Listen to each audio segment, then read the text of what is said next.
lot of people out there are struggling right now. I am on Reddit, I'm on the different forums, and I see it. People don't know how to grow their show. They're stagnating, they're plateauing, they're not sure what to do. And I want to point out some really important things that people are not talking about. So if that sounds interesting to you, please stick around. I'm going to have some good stuff in here. I'm going to show you live examples, and we're going to really get into it. So stick around, smash the like button. Let's go. All right, so first up, let's just briefly talk about podcast hosting. There are a bunch of different hosts out there. Podbean, Buzzsprout, Spreaker, Spotify, Anchor. For the most part, and I'm going to be very general here, but for the most part, they are all the same. They all offer storage, publication to different directories, monetization options like running ads or recurring subscriptions, stuff like that. They all have RSS feed generation, so you could create an RSS feed so you could place your episode wherever you want. And most of them have some form of analytics. You could see downloads, retention rate, how long a listener is listening for, different things like that. So for the most part, I'm going out on a limb here. They're kind of all the same. Hate to burst your bubble, but you kind of just need to play around with the different platforms and see which one you like the most. I've messed around quite a bit. I think Podbean is kind of my favorite. But by all means, I think most of them have free trials or they're free in general. So you should just sign up for a couple of them, give them a shot, and see if the workflow works for you. Or if you have a producer, make sure that it works for your producer. That's really what it comes down to, people. You're creating a show and a podcast and you're stagnating or you're not sure how to start. It's very easy to get lost in the soup, as I like to say. That means you're getting low listenership. You're not monetized because you don't have enough people listening to monetize, or the earnings on it are like you're earning like 5 cents an ad listen, and it's ridiculously low. You're not growing the show. You're not gaining subscribers. If you're on YouTube, you're not getting anywhere, and you're certainly not earning any money doing it. So that is a big thing that people seem to be struggling with, and that's what I want to help with today. So your big goals for your show might be to earn money. And the different ways that you can earn money, I'll just run through those really quick, is affiliate marketing, sponsorships, advertising. You can do premium memberships and things like coaching or things like merchandise sales, live events and workshops. You can eventually sell your podcasts, but I don't want to get too far ahead with the actual money-making part, because first you need an audience and you need people to actually listen to your show, and then we can work on monetizing it and actually make it work for you. So let's go into how to actually grow a podcast. And this is really overlooked, but one of the best ways to grow a podcast is to do what I'm trying to do right now. Help people. I'm trying to help people. That's what I want to do. And if it comes from a good, wholesome place and you're actually able to provide that value for people, your show will do well. And you can help people in all kinds of ways. If you have a comedy show where it's just you and your friends talking and you're just talking about news or whatever, you can help people by either being informative, you can make them laugh, you can help them learn something new. Maybe your show is about crocheting or print on demand or selling on Etsy and like how to actually print on a mug, stuff like that, helpful stuff like that. You're going to get really good listenership. You're going to want people that want to stick around to the end of the content. That's a huge thing.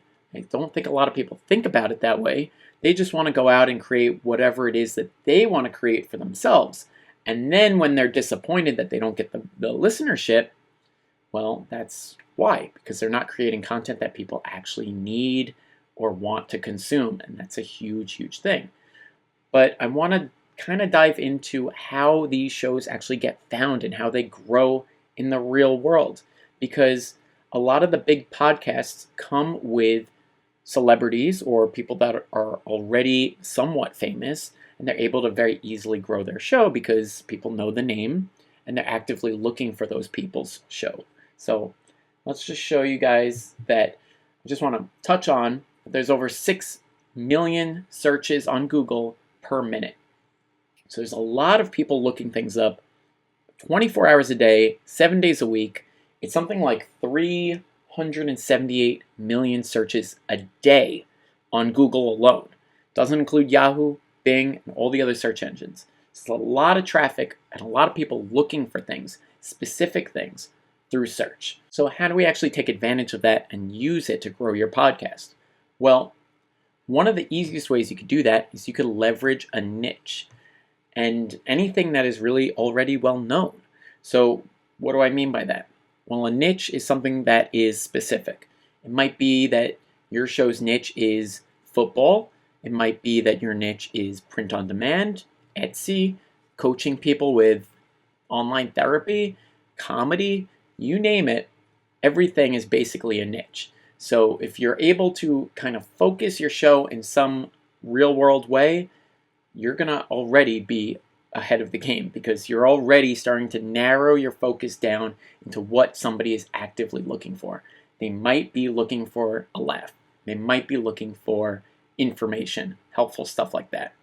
I did a little research and I found this podcast. This is actually a podcast that shows up in Spotify's top 100 list or whatever. They are number 20. So that's actually kind of significant. And if you take a look through these other podcasts, you'll see that a lot of them already have big names attached to them. Theo Von, big comedian. Huberman, Sean Ryan. These are people that already have a following. New York Times. But the fantasy football stuck out to me because that is a niche. Fantasy football is a huge niche. People search for that like crazy. And they're doing a really good job of it. And how so? Well, they've got a website. On their website, they've got episodes, latest episodes, articles about fantasy football and football in general. And they go deep. They go really deep. Way too deep for me. I'm not a football guy, so I don't even know what this, for the most part, is about. But I know that people are going to the site and actually use a tool called Ahrefs that allows me to see what the website shows up for in Google search. That's really powerful.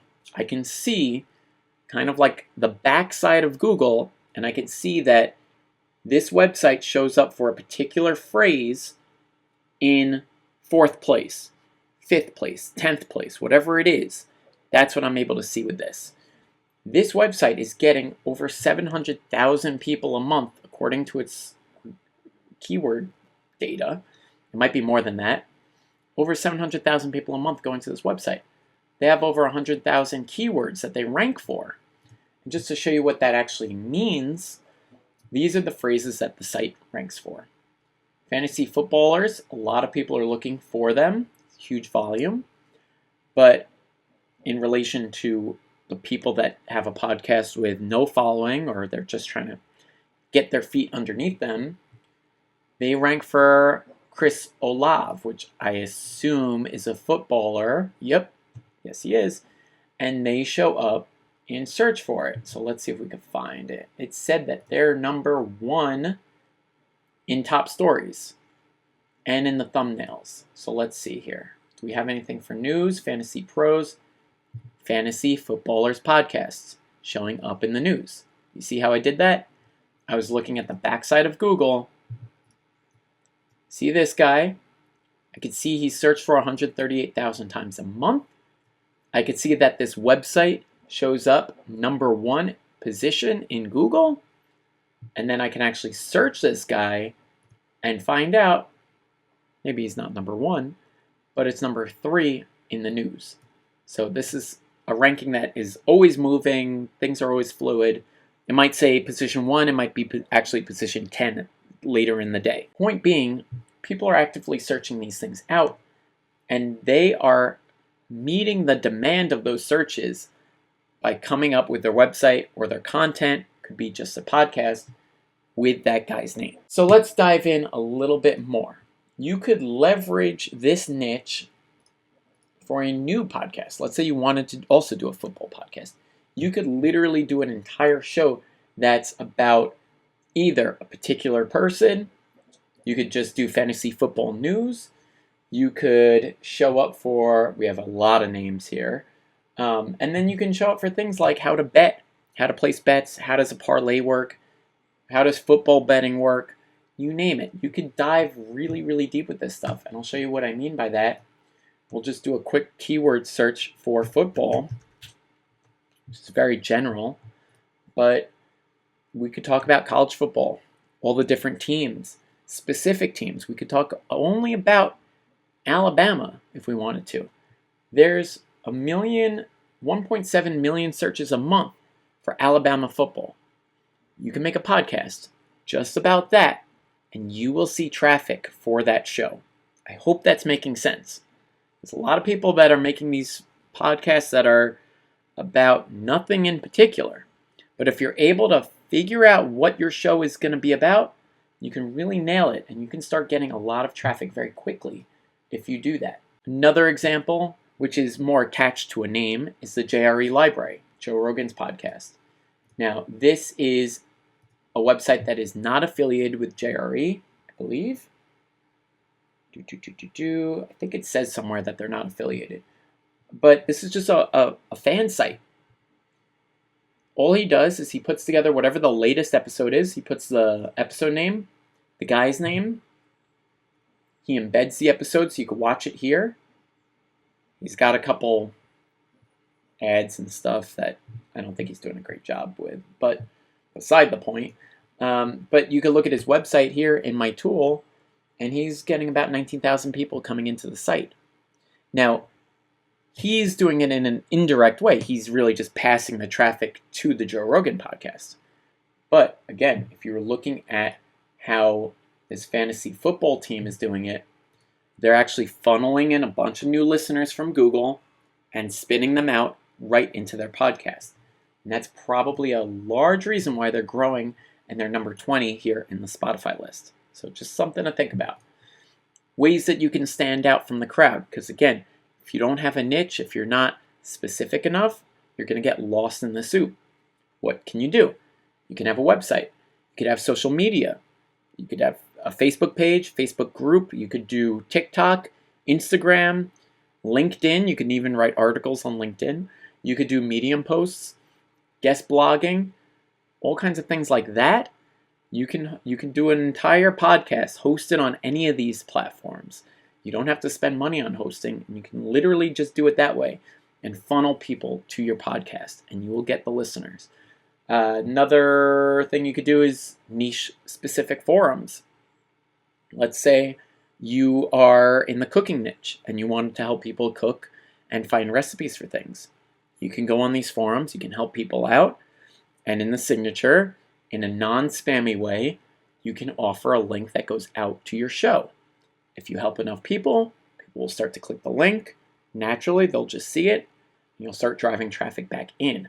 And a lot of these forums have a ton of traffic in them. Actually, I have an example here. I wasn't planning on showing this, but I'll show it to you guys. For Mac Rumors rather, we're going off script. This is all about Macintosh stuff like Apple, iPhones, Mac Pros, iMacs, Mac Minis, MacBook Pros, all that stuff. This forum alone gets almost 500,000 people a month going to it. And that's because the actual things that people are looking for is on the forum. These are literal threads that show up in Google for these keywords. What I'm trying to show is that you can look at the backside of this stuff and you can see that there's actually a ton of search traffic for these things. How you could do that, if you have a website, you can start creating content on the site itself, start pulling in new listeners. That is such a fantastic way to pull in new people. I can't even express it to you. It's such a good way to do it. If you're only publishing your podcast on these platforms, in these directories, like if you just publish it to Spotify and you're getting paltry numbers, consider getting a website. It's really an easy way to get going with this stuff. As you create new episodes of your show, what you can do, and what a lot of other podcasts do, is they'll create an episode post. So each episode gets a post. You could do a transcription. You can use any of these transcription services. They're free to get a printout of the wording, whatever was said in the podcast. Create an episode post, put that on there, put helpful links, resources, stuff like that.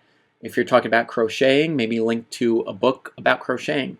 Maybe there's a resource that you mentioned in the episode that you can help people with. Put all that stuff in there. Make show notes for people. Then at the end of your show, or in the middle, whatever you want to do, your call to action is to go to my website. You'll find the latest notes for this episode. You go to the website, it brings in the traffic. They're more likely to go back to your show and actually remember you. You can also have offers on that page that pay you big money. You can earn a lot of money in this way.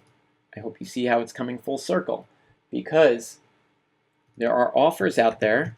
Like if you were to go to Offer Vault, I'll just show you. Let's say you had a show about credit cards. Okay. If you had a show about credit cards and you're helping people with their credit and you're helping them with refinancing and how to get a loan and how to get a lower interest rate or how to renegotiate their loan, stuff like that. Some of these programs pay $45, $50, $100 a payout. So if you're able to figure out what your niche is, focus it, let's say it is credit, and you had a show website and you had an episode list, and each episode gets its own page, and you're helping people on those pages, and then you're pointing to things like this, how to refinance, how to get them, an approved application, $60, $80 a sign up. The conversion rate on this stuff is so much higher than if you were to do a show about teacups and you just ran an ad that got you like 3 cents a download. I hope that's making sense. So what you could do, just to recap, and I'm going to wrap this up right now, but you can basically, I advise you to start a website, leverage social media. If you don't have a YouTube channel, start a YouTube channel. If you don't have Facebook groups or a page set up, if you don't have TikTok, if you don't have Instagram, all of these platforms will show up in search for different things, and you can start pulling in that traffic and pushing it to your show. Website's a really good way to do that. Again, you can talk about all kinds of things relating to your niche and start pulling in those people. Like with the fantasy football example, where you could pull in just by the player names alone, you can start pulling in tens of thousands of people per month interested in that kind of stuff. Transcribe your episodes, point the links. You could point links from the episode itself. You could have a call to action within the podcast. Go to my website, go to podcastpontifications.com, stuff like that. Monitor your traffic. Watch the analytics on your podcast host site. Whatever you use, watch the analytics, check the retention rates, make sure you have a good click-through rate where people are actually clicking on the show and listening. Find out where people are tuning out of the show, and then go and start tweaking the content so that people actually want to stick around a little bit longer. Monitor the traffic on the website as well. If you have people going to the site, then you can start monetizing it. Then you want to start offering them things directly relating to the niche.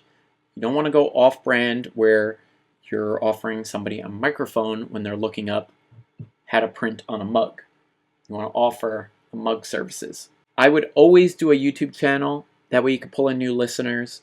It's free, first of all. You could put a link in the description. You could start funneling people to your site. On the website, you do it like these guys, where you have right here. They're on YouTube, they're on Spotify, they're on Apple. They're funneling people from Google directly to the page, and right here on the page, we're listening, we're tuning in, and we're boosting them in the rankings. So I hope that makes sense. If you want more info, please go to podcastpontifications.com. I've got a mailing list there. You could sign up. I'll give you guys a rundown of the different podcast hosts, which one is actually the best, and I got all kinds of good stuff there. So make sure you check it out. If you stuck around, I appreciate it. And let me know in the comments down below, was this helpful? How could I do it better? And I'll catch you on the next one. Thanks.